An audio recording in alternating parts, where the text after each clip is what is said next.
Marina Costa nunca pensou que a verdade viria de um jeito tão cruel.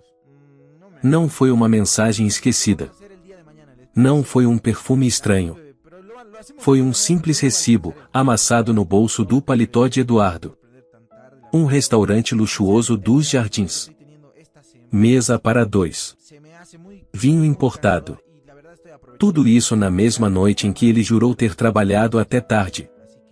Com o papel tremendo nas mãos, Marina sentiu o chão desaparecer.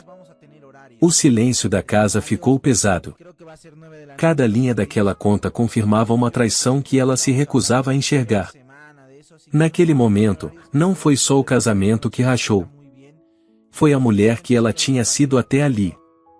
Ela ainda não sabia quem era a outra. Nem imaginava o que aconteceria dias depois. Mas uma decisão começou a nascer ali, no meio da dor. Dedo indicador apontando para a direita, fique comigo até o final, porque quando Marina aparecer onde não deveria, todo o salão vai parar em silêncio. Na manhã seguinte, Marina acordou antes do despertador. O recibo ainda estava dobrado dentro da bolsa, como se tivesse peso próprio. Ela não chorou. Não gritou. Apenas levantou, tomou banho e vestiu um sorriso treinado, o mesmo que vinha usando havia meses. Eduardo saiu do quarto falando ao telefone, já no modo executivo. Disse que teria um dia longo. Reuniões. Almoços estratégicos. Nada fora do normal. Marina ouviu em silêncio, observando aquele homem que já fora gentil e presente, agora distante, sempre com pressa, sempre olhando para outro lugar. No café da manhã, ele mal tocou na xícara.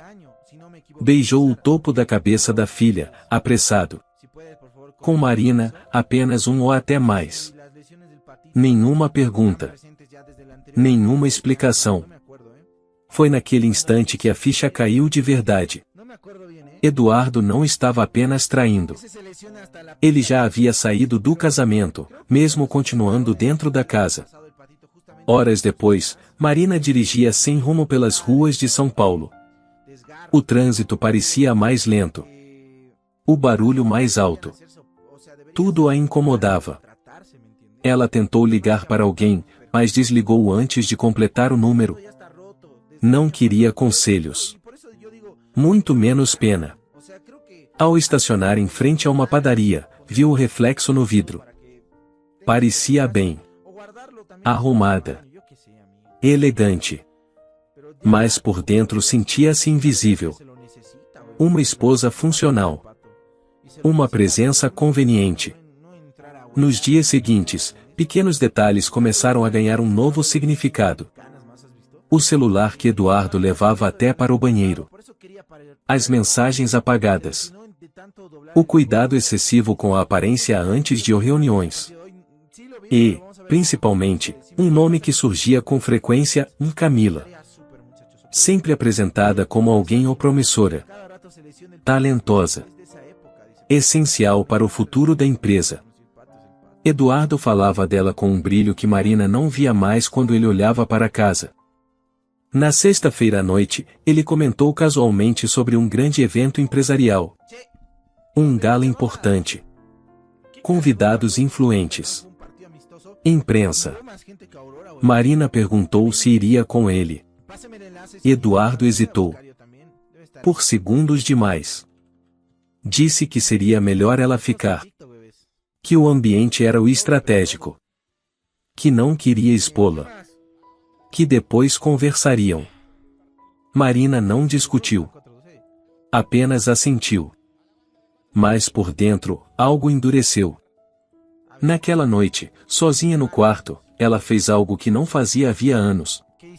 Pensou em si mesma. Na mulher que deixou a carreira em segundo plano. Na esposa que sustentou a imagem perfeita enquanto o marido subia degraus profissionais. Na Marina que sempre acreditou que lealdade bastava. Ela abriu o armário e passou a mão pelos vestidos esquecidos. Roupas de uma vida que parecia distante. Percebeu que havia se apagado aos poucos, achando que aquilo era amor. Não era. Era conveniência. Quando Eduardo chegou tarde, Marina fingiu dormir. Sentiu o cheiro de um perfume que não era o dela. O último pedaço de dúvida desapareceu ali. Deitada no escuro, com os olhos abertos, ela tomou consciência de algo simples e assustador. Não era mais uma mulher enganada. Era uma mulher subestimada. E isso, Eduardo ainda não tinha ideia do quanto custaria. Os dias seguintes passaram como um teatro bem ensaiado. Marina cumpria sua rotina com precisão. Levantava cedo. Cuidava da casa. Acompanhava a filha. Sorria quando necessário. Eduardo, por sua vez, parecia cada vez mais distante. Saía antes do amanhecer. Voltava tarde. Sempre cansado. Sempre ocupado demais para perceber o silêncio diferente que se instalara entre eles. Foi numa quarta-feira à tarde que tudo começou a se esclarecer. Marina recebeu uma ligação inesperada. Rafael Nogueira. O nome não lhe era estranho. Rafael era sócio de Eduardo há anos. Um homem respeitado no mercado. Discreto. Educado. E, acima de tudo, alguém que sempre a tratara com consideração genuína. Ele pediu para conversar. Disse que precisava vê-la pessoalmente. A voz parecia pesada. Eles se encontraram em um café tranquilo, longe do centro financeiro. Nada luxuoso. Nada chamativo. Marina percebeu que aquilo não era casual. Rafael foi direto. Disse que vinha tentando falar com Eduardo havia semanas. Que havia alertado. Que havia insistido. Marina não perguntou nada no início. Apenas ouviu. Então veio a confirmação que ela já carregava no peito, mas que doía ouvir em voz alta. O relacionamento com Camila Ribeiro não era recente. Já durava mais de 6 meses. E não era apenas pessoal. Camila estava envolvida em negociações importantes da empresa. Participava de reuniões estratégicas. E, nos bastidores, vinha sendo preparada para ocupar um lugar de destaque, não apenas profissional, mas social. Rafael respirou fundo antes de continuar. Disse que Eduardo planejava oficializar tudo após fechar um grande contrato com investidores do Sudeste. Que o divórcio viria logo depois. Calculado. Silencioso. Sem escândalo. Marina sentiu o impacto como um soco lento. Não havia impulso. Não havia emoção exagerada. Apenas uma certeza amarga, dela já estava sendo substituída. Rafael baixou o tom de voz. Disse que não concordava. Que considerava injusto. Que achava perigoso, inclusive para a empresa. Havia movimentações estranhas. Comissões fora do padrão. Contratos assinados com pressa demais. Tudo sempre passando pelas mãos de Camila. Marina olhou para o próprio café. Já estava frio. Como sua relação? Ela perguntou apenas uma coisa. Ele vai levá-la ao evento? Rafael confirmou. O gala anual. Hotel 5 estrelas. Empresários influentes. Imprensa especializada. Camila seria apresentada como a parceira estratégica. E Marina simplesmente não existiria. Na volta para casa, Marina dirigiu devagar. Não por insegurança, mas porque precisava pensar. Ela lembrou dos anos em que ficou nos bastidores. Dos eventos recusados. Das viagens adiadas. Sempre para não atrapalhar. Agora entendia. Não era proteção. Era apagamento. Naquela noite, ao observar a filha dormir, Marina tomou uma decisão silenciosa. Não faria a cena. Não imploraria explicações. Não pediria lugar. Se estavam decidindo o futuro sem ela, então ela apareceria onde ninguém a esperava. Eduardo ainda acreditava que controlava a narrativa. Que Marina continuaria invisível. Tranquila. Submissa.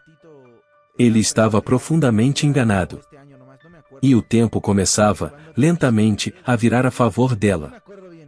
Marina passou a noite em claro. Não por desespero, mas por lucidez. As palavras de Rafael ainda ecoavam em sua mente. O plano já estava em andamento. O contrato quase fechado. E ela fora retirada da equação com uma frieza calculada. Na manhã seguinte, Eduardo saiu como sempre. Terno impecável.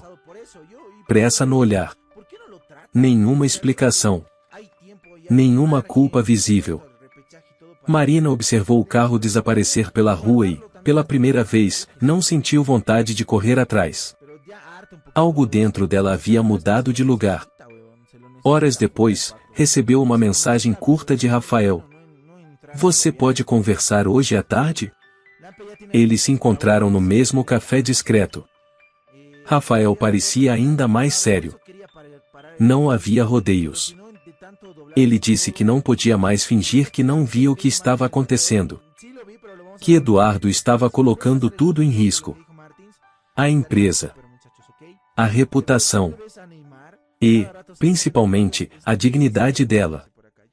Rafael falou de números. Valores incompatíveis. Pagamentos fracionados. Contratos que passavam rápido demais pela mesa de Camila. Nada explícito o suficiente para um escândalo imediato, mas perigoso demais para ser ignorado. Marina ouviu com atenção. Não interrompeu. Não reagiu. Quando ele terminou, ela respirou fundo e fez a pergunta que realmente importava. O que você espera de mim? Rafael foi honesto. Disse que não esperava nada. Mas que se ela quisesse se proteger, precisava deixar de se esconder. Então veio a proposta. O gala empresarial. O evento que Eduardo planejava usar para apresentar Camila ao mundo. Marina poderia estar lá. Não como esposa constrangida. Não como mulher humilhada. Mas como convidada. Rafael explicou que, como sócio, tinha direito a levar quem quisesse. E que talvez fosse hora de lembrar a todos, inclusive Eduardo, quem Marina realmente era. Marina não respondeu de imediato. Olhou pela janela. Viu pessoas passando apressadas. Cada uma carregando suas próprias batalhas invisíveis. Ela pensou na filha. Na mulher que havia se tornado pequena para caber no mundo de outro homem. No quanto havia confundido silêncio com maturidade. Se eu for, disse enfim, não será para causar escândalo. Rafael assentiu. Eu sei. Justamente por isso vai doer mais. Nos dias que se seguiram, Marina começou um movimento discreto. Não contou a ninguém. Não confrontou Eduardo. Observou. Reparou no quanto ele já falava como alguém solteiro. Nas decisões tomadas sem consultá-la. Na forma como a tratava como parte do passado. Mas, em vez de se encolher, ela se reorganizou. Abriu antigas pastas. Releu documentos. Lembrou-se de contratos que ajudara a revisar anos atrás. De reuniões em que ficará calada, mas entenderá tudo. Marina não era ingênua. Apenas tinha sido generosa demais. Naquela semana, algo também mudou em sua postura. Ela voltou a cuidar de si sem culpa. Não por vaidade, mas por respeito. Eduardo percebeu. Fez um comentário vago. Disse que ela parecia o diferente. Marina apenas sorriu. Por dentro, sabia. Não estava diferente. Estava desperta. O evento se aproximava. Eduardo achava que tinha o controle. Camila acreditava que tinha vencido. Nenhum dos dois imaginava que Marina já não estava mais esperando respostas. Ela estava se preparando para aparecer.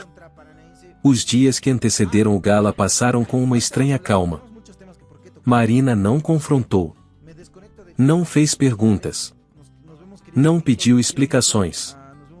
Enquanto Eduardo acreditava que tudo seguia sob controle, ela se movia em silêncio. Começou organizando documentos antigos. Pastas guardadas havia anos. Contratos que assinará como testemunha.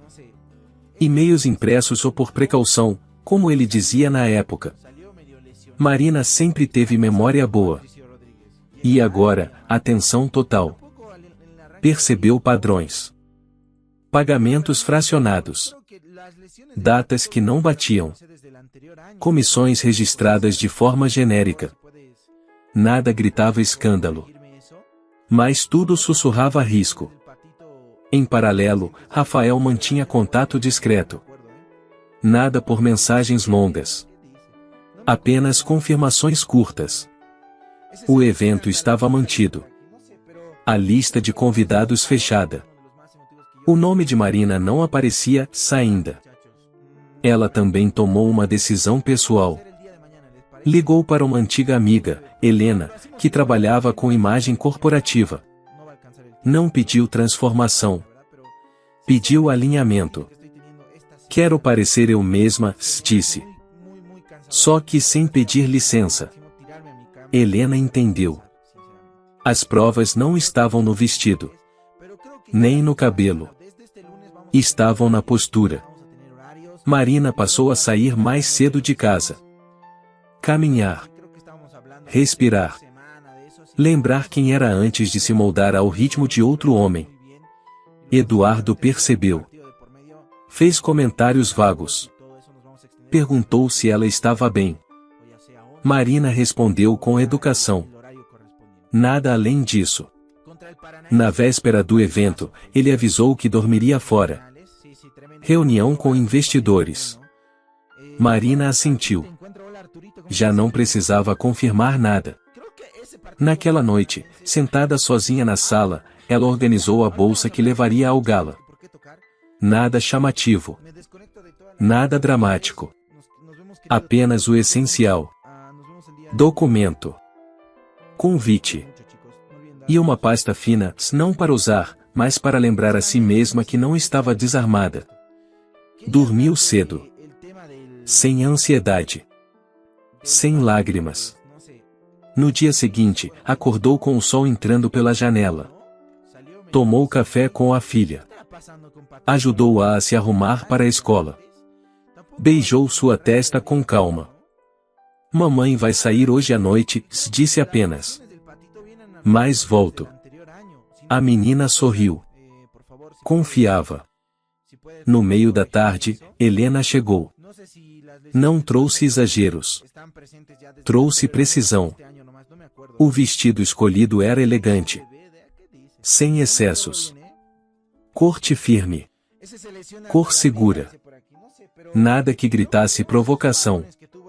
Tudo que transmitia presença. Quando Marina se olhou no espelho, não viu vingança. Viu coerência. É assim que você entra numa sala, disse Helena, quando não precisa provar nada. Às 7 da noite, Rafael enviou uma última mensagem. Estou a caminho. Tudo pronto. Marina respirou fundo. Não sentiu medo. Sentiu foco. Ela sabia que aquela noite não era sobre humilhar ninguém. Era sobre existir onde haviam tentado apagá-la. Eduardo acreditava que o palco era dele. Camila achava que já havia vencido. Nenhum dos dois percebeu que o jogo havia mudado quando Marina decidiu parar de esperar. O carro parou em frente ao hotel. Luzes. Câmeras. Movimento intenso. Marina desceu com passos firmes. Sem pressa. Sem olhar para trás. Ela não estava indo buscar respostas. Estava indo ocupar um lugar que sempre foi seu. O salão do hotel estava cheio quando Marina entrou. Luzes quentes. Conversas cruzadas. Taças tilintando. Tudo seguia o roteiro de sempre. Até não seguir mais. Ela não precisou anunciar sua chegada. Bastou aparecer. Os olhares começaram a se virar, um a um, como se alguém tivesse baixado o volume do ambiente. Primeiro curiosidade. Depois reconhecimento. Por fim, silêncio. Marina caminhou ao lado de Rafael com naturalidade. Postura ereta. Passos firmes. Sem pressa. Sem nervosismo. Ela sentia o peso daqueles passos não como ameaça, mas como confirmação. Ali era o lugar onde sempre estivera, mesmo quando a mantiveram fora. Eduardo estava próximo ao centro do salão, cercado por empresários e jornalistas. Camila ao seu lado. Vestido chamativo. Sorriso calculado. Confiança ensaiada. Foi Rafael quem percebeu primeiro a mudança no ar. Eduardo continuou falando, até notar que ninguém mais o escutava. Quando se virou, o mundo pareceu parar. O rosto dele perdeu a cor. Por um instante, não reconheceu a mulher que vinha em sua direção. Não aquela Marina silenciosa. Não a esposa que ficava em casa. Era outra presença. Segura. Inteira. Camila seguiu o olhar de Eduardo e sentiu o estômago afundar. Ela conhecia fotos antigas. Sabia quem Marina era. Mas não estava preparada para quem ela se tornará. É ela? Perguntou em voz baixa. Eduardo não respondeu. O círculo ao redor se abriu naturalmente. Ninguém precisou pedir espaço. Era instintivo. Boa noite, Marina disse, com calma. A voz firme. Educada. Audível o suficiente para ser ouvida por todos ao redor. Eduardo tentou sorrir. Tentou explicar. Tentou recuperar o controle. Marina, eu não esperava. Imagino, se ela respondeu, sem ironia. Nem eu esperava estar aqui. Mas a vida tem dessas surpresas. Rafael cumprimentou os presentes com profissionalismo. Nada teatral. Nada provocador. Camila tentou manter a postura. Apertou a bolsa. Endireitou os ombros. Marina, prazer, disse, estendendo a mão. Sou Camila. Marina observou a mão por um segundo. Depois apertou com firmeza. Sei quem você é, respondeu. Ouvi bastante a seu respeito.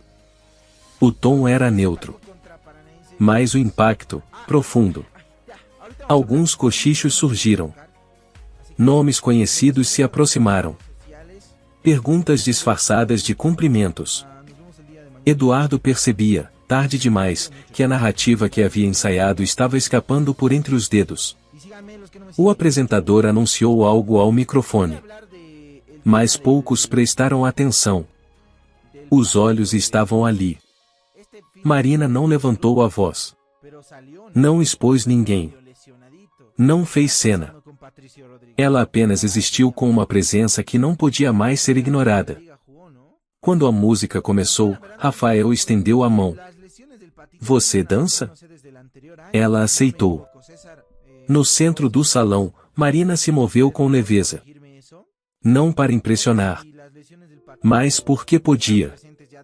Eduardo observava, imóvel. Camila sentiu o chão fugir. Naquela dança silenciosa, sem uma palavra pública, Marina havia dito tudo. Não estava ali para implorar lugar. Nem para disputar homem algum. Ela estava ali para mostrar, diante de todos, que não era descartável. E que nunca mais seria tratada como invisível. Quando a música terminou, Marina não voltou imediatamente para o salão. Rafael percebeu o movimento sutil do segurança indicando a lateral do hotel. Ela assentiu. Precisava de ar. E Eduardo também. Na área externa, o barulho da festa chegava abafado. Luzes mais baixas. Menos pessoas. Mais verdade. Eduardo apareceu segundos depois. O nó da gravata afrouxado. O olhar perdido. A segurança de sempre, quebrada. O que você está fazendo, Marina? Perguntou, sem agressividade. Havia confusão ali. E medo. Estou sendo vista, respondeu. Algo que você tentou evitar por meses. Ele respirou fundo. Tentou se recompor. Eu ia te explicar. Explicar depois de me substituir em público. Ela interrompeu, sem elevar a voz. Eduardo baixou os olhos por um instante. Foi o suficiente. Marina deu um passo à frente. Não para pressionar. Para encerrar. Sei do jantar nos jardins. Sei dos 6 meses. Sei do plano de me afastar depois do contrato. Ele empalideceu. Abriu a boca. Fechou. E sei também, continuou, que você achou que eu ficaria em casa, calada, aceitando o papel de figurante da sua nova vida. Eduardo passou a mão no rosto. Não era assim. Era exatamente assim, Ela corrigiu. Você só não contou com uma coisa, eu não desapareço. O silêncio entre eles ficou pesado. Eduardo tentou mudar o foco. E a nossa filha? Perguntou. Você está pensando nela? Marina não hesitou. Estou pensando nela desde o primeiro dia. Por isso estou aqui. Para que ela nunca aprenda que dignidade se negocia. Ele fechou os olhos por um segundo. Quando abriu, havia cansaço. O que você quer, Marina? Ela respirou fundo. Falou devagar. Com clareza. Quero 2 opções. Ou resolvemos isso com respeito, divisão justa, acordo limpo. Ou você continua fingindo que manda e eu deixo que outras pessoas façam perguntas que você não quer responder. Eduardo entendeu. Não era ameaça vazia. Era consequência. Você não faria isso, disse, mas para si mesmo. Você fez coisa pior, respondeu. Mentiu. Planejou. Me apagou. Naquele momento, Camila apareceu à distância. Havia percebido o clima. Aproximou-se, insegura. Está tudo bem? Perguntou, forçando um sorriso. Marina se virou lentamente. A voz manteve-se calma. Está tudo ficando claro. Camila franziu a testa. Não entendo. Entende sim, Marina continuou. Entende contratos. Comissões. Entende atalhos. O sorriso de Camila desapareceu. Ela olhou para Eduardo, buscando apoio. Ele não disse nada. Acho melhor você ir embora, ele murmurou, finalmente. Camila congelou. O quê? Agora, repetiu, sem força. Ela ainda tentou reagir. Disse que o amava. Disse que tinham planos. Marina não interveio. Não precisava. Camila saiu apressada, sem olhar para trás. Levou com ela a ilusão de vitória. Eduardo ficou parado. Sozinho. Você venceu, disse, em voz baixa. Marina negou com a cabeça. Eu não venci. Eu acordei. Ela deu um passo para trás. O olhar firme. Agora a escolha é sua, Eduardo. Dignidade ou desgaste. Cooperação ou ruína silenciosa. Virou-se. Voltou para dentro do hotel. A festa continuava. Mas para ele, tudo já tinha acabado. Meses depois daquela noite no hotel, a vida de Marina havia mudado por completo. Ela não saiu correndo atrás de vingança. Saiu em busca de paz. Deixou São Paulo com a filha e começou de novo em uma cidade onde o mar ensinava calma e constância. Trabalhou. Reconstruiu a própria identidade. E, acima de tudo, voltou a respirar sem medo. Eduardo cumpriu o acordo. Divisão justa. Silêncio público. Um homem que aprendeu tarde demais que poder não sustenta caráter. Camila desapareceu tão rápido quanto apareceu. Sem aplausos. Sem proteção. Sem palco. Marina, não. Ela floresceu longe dos holofotes. Encontrou equilíbrio. Encontrou respeito. E, quando menos esperava, encontrou um amor diferente, tranquilo, adulto, inteiro. Um amor que não exigia que ela se diminuísse para caber. Ao observar a filha brincar, Marina entendeu algo simples e profundo. Ela não havia perdido um marido. Havia recuperado a si mesma. Aquela mulher que entrou no gala em silêncio não voltou para casa vazia. Voltou livre. E liberdade, quando chega, nunca pede desculpas.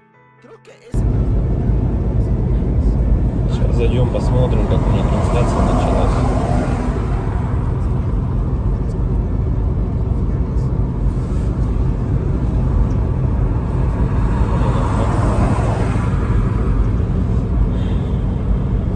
Если вот рассматривать, я говорю, задумываясь о том, что прожитые типа 30 лет, так смотришь на многих людей, которые сейчас, соответственно, живут, которым в районе 30, которые уже потеряли вообще вкус к жизни, да, радость какую-то от жизни. Таких, причем, кстати, становится все больше и больше. Мне кажется, этот средний возраст, когда говорили, что начинается вот этот кризис среднего возраста, он тоже сместился, как и говорят, что сейчас люди, в принципе, быстрее взрослеют, быстрее осмысливают все, да, почему-то это всегда все в плохом больше ключе на самом деле, да, вот что сейчас дети, к примеру, быстрее взрослеют, вот, и мне кажется, кризис вот этот среднего возраста, он, наверное, тоже сместился, и вот я думаю, что он сместился где-то в районе 30 лет. Опять-таки, это тоже не со всеми, наверное, связано. Не у всех людей так, все люди разные. И когда приходишь к той мысли о том, что помимо того, что люди сами по себе стали такие вот, наверное, депрессивные, да, времена такие сложные, да, вот это вот еще извне много каких вещей случается, на данный момент, которые людям усугубляют эту ситуацию на самом деле, вот этой депрессии, вот этих кризисов, да, каких-то переходных моментов в жизни. И непонятно, если конец этому всему, да, наступает для людей потом белая полоса в жизни, и они не могут выбраться из нее. Примеров достаточно на самом деле много. К примеру, вот сосед у меня есть такой хороший парень был. И есть, он хороший человек сам по себе. Но вот у него сейчас очень сложные времена такие, как бы дизмораль на него напала. О том, что он не реализовался в своей жизни к 30 годам, что жизнь у него кончена. И не может он выбраться из этой ситуации. Да? Как говорят, если мы говорим, что это мужики такие, да, типа слабые, да, какие-то, безморальные, как бы такие вот, что в основном это случается, наверное, зачастую, может быть, это у мужиков случается в этом возрасте, такой кризис, наверное, да, каких-то неудач в своей жизни, не пришедших ни к чему достойному и хорошему. Но вопрос в том, что это мужики такие, типа слабые, или времена такие стали, что если вот разобраться так, вот, например, возьмем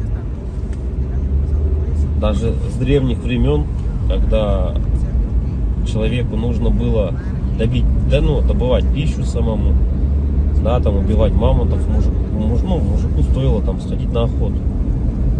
Да, на охоту он сходил, кого-то там добыл добычу, принес домой, да, что-то где-то там поделал дома, и все как бы. Ну и это возможно как работа тоже на ежедневной основе, да, была. И как бы мужик в то время считался, но еще воином были, они воинами были, не воевали, да. В любом случае это все такая в основном физическая была работа, типа стратегии именно добычи пищи какой-то себе.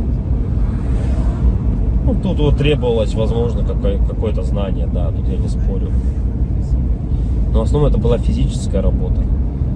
Если взять, к примеру, не такие далекие времена, когда там люди вот только выходили из пещер, да, взять даже, допустим, 50 лет назад, 100 лет назад, да, когда люди работали на заводах, и что тогда считалось именно мужиком, да, таким. Разница была, наверное, с нынешними временами в том, что если ты работал, к примеру, на заводе на каком-то, то тебе было этого всего достаточно. То есть ты уходил на завод, отработал свое время, да, пришел домой, какие-то тоже там, может, домашние дела, и этого тебе было достаточно на самом деле. Как бы и все, и заключалась вся суть именно мужчин. Ну вот, как бы устроиться главное на завод и работать физически, опять-таки, да, получить какое-то образование, так, ну, как бы среднеспециальное, к примеру, да, какой-нибудь токарь, идти на завод, отработать там 8-12 часов. Это не легкая работа, я не спорю тоже с этим. Но опять-таки, этого зато было достаточно. Человек уходил, он отрабатывал там 12 часов и понимал, что ему будет всего достаточно. Ради этого и была, наверное, главная и основная мотивация. Да? И если перенесемся мы, наверное, в наше время уже, сейчас, на данный момент, то есть люди просто не знают на самом деле, как заработать, как получить жилье, как получить новый автомобиль. То есть способов получения данного результата его нету как такового. Это говоря о том, что ты будешь ходить на работу по 8, по 12 часов, допустим, сутками там работать, да, ты не заработаешь на машину, заработаешь ты на нее через 5 лет, если ты там не будешь ни пить, ни есть, как бы, да. Ну ладно, если вообще не тратить деньги, ты заработаешь год. Ну такого же невозможно, это же только где-то в сказках. С учетом нынешних трат, то есть даже при зарплате какой-то средней, там 100 тысяч рублей, ну где-то 60, где-то 70, где-то 80. Возьмем от 60, наверное, до 120. То есть, к примеру, достижение результата такой, как, к примеру, квартира, недвижка какая-то своя, это кредиты, ипотеки. То есть вот здесь и сейчас ты берешь. И залазя все глубже и глубже, то есть, как сказать, взял ты, к примеру, себе недвижимость, да, в ипотеку, пусть она будет так. Помимо тех трат, к примеру, помимо этой ипотеки, там, ремонт и так далее, тебе за эти 20 лет нужно и телефоны менять, и одежду менять, и так далее, там, кушать надо. Машины также в этот же момент менять тебе надо. И то есть это кабала на самом деле такая, она дизморальная. И к чему это все? Что же значит мужик в наше время, который ходит на завод, работает 12 часов, а денег у него все равно нету. Как бы добычу он принести уже не может, да? Ну типа он может сходить в лес, но от этого толку особо не будет. И, наверное, какие, ну, сам интернет, во-первых, расфорсил вот это вот все, то, что люди должны зарабатывать какие-то миллионы. Они должны зарабатывать. Это было бы шикарно, если бы каждый зарабатывал. Но каждый по своей сути не может столько зарабатывать, да, потому что не хватит денег, чтобы каждый. А может их и хватит, но никто никому не даст так зарабатывать. И вот возвращаясь, к примеру, к тому, что какая зарплата? Ну, 1300, наверное, должна быть в наше время, чтобы как бы себя, наверное, обеспечивать, да? Хорошо. Одному. И кто же тогда мужик в наше время? Типа, что он должен делать? Что он должен выполнять? Как бы, если он ходит на работу, но смысла от этого нету. Ну, как бы он есть, да, у тебя какой-то идет доход, но если его недостаточно. Смотришь другие профессии, другую работу, да,